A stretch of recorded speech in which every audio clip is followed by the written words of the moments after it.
네, 여러분 안녕하세요. 오늘은 또 추석 연휴가 끝난 그 다음 목요일입니다. 저는 좀 출근 시간보다 조금 일찍 출근해서 여러분과 또 소통을 하고자 합니다. 제가 오늘 여러분과 함께 나누고 싶은 이야기는 어젯밤에 제가 좀 이제 얘기를 하다가 일부로 끝내고 오늘 이어서 2부를 더 방송을 할 생각인데요.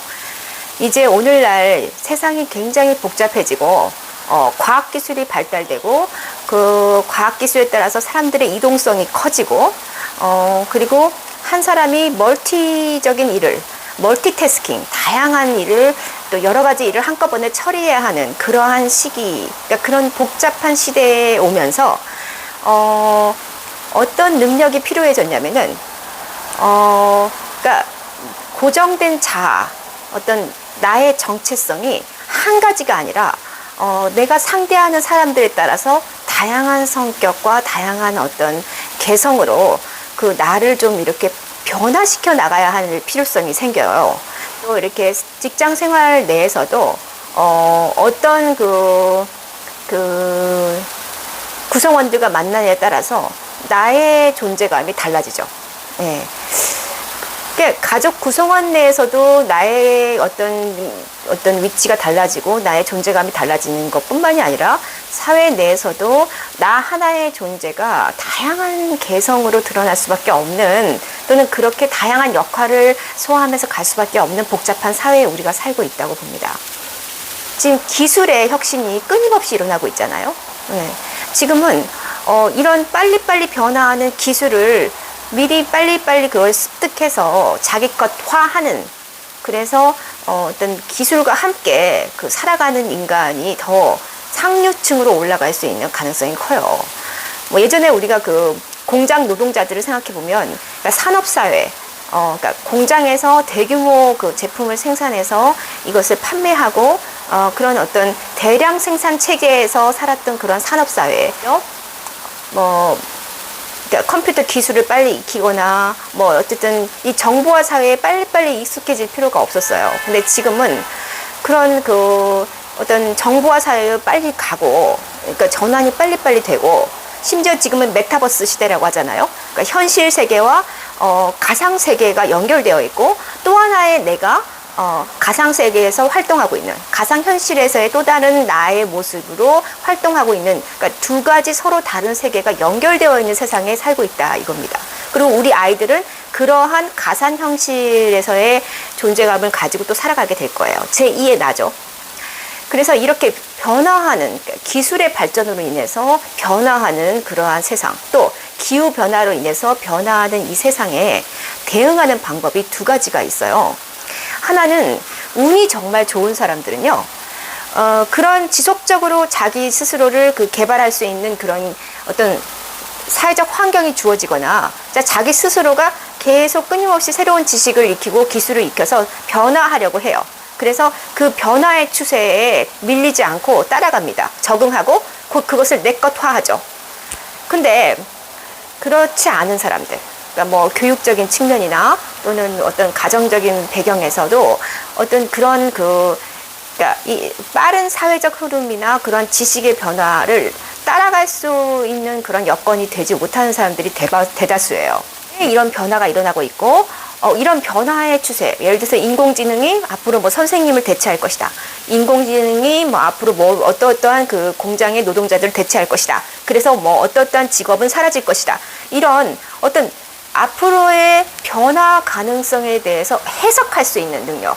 네, 그래서 우리의 미래를 넓히고 좀 더 지혜롭게 대응할 수 있는 그러한 능력을 확장시키는 게 되게 중요하고, 내가 어디 대학원을 나오면 어떤 직장을 들어가서 그런 높은 교육 비용을 댔을 때 내가 어느 학교 출신이기 때문에 어느 직장을 들어가서 어느 정도의 고액 연봉을 받을 거야 하는 그러한 어떤 스테레오타입, 정형화된 어떤 성공의 라인이 있었던 때가 있었는데, 그러한 독점적인 지위 수단이 지금은 사라졌다. 네, 흐름에 대해서 공부하고자 하는 의지만 있다면 얼마든지 누구나 깊이 공부할 수 있는 그 길이 널려 있어요. 일단은 인터넷이 있고, 또 도서관도 얼마나 많습니까?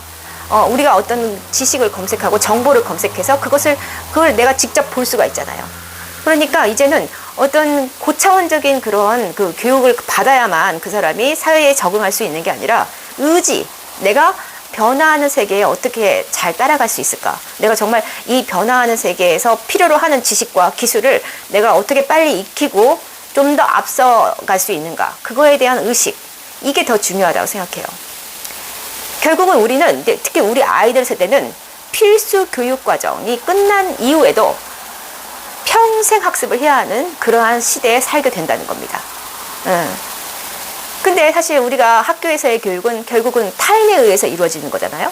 근데 일단은 그러한 정규 교육 과정이 끝나고 졸업한 이후에는 내 의지에 의해서 공부를 해야 돼요. 학습을 해야 돼요. 그러니까 평생 학습 시대가 열린 거예요.